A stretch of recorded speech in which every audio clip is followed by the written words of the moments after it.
Bom dia, pessoal. A minha intenção era ir com drone, seguir aí nessa estrada aí que vai para Cachoeira, destino a Cachoeira, município de Maravilha. Só que a bateria tava só com 90% de carga.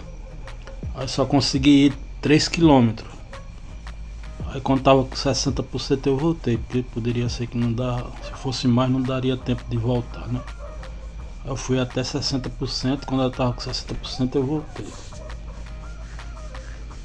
Acompanha aí o vídeo, se inscreva, comente, compartilhe, deixa o like que é importante para o YouTube entender que você está gostando do vídeo.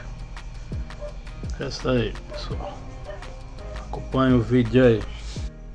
Então, pessoal, o drone que eu tô aí é o DJI Mini 2.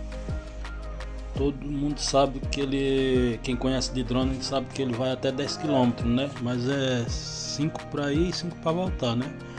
A não ser que você vá aos 10 km, mas que você vá buscar o drone, né? Marcar um lugar e ir lá buscar, que eu já vi long range assim, que o pessoal vai até os 10 km e acha um lugar e posa ele lá, mas eu acho muito arriscado isso. Então no máximo que você pode ir é uns 5 km, mas como a bateria estava só 90%, aí eu fui só 3 km, aí voltei.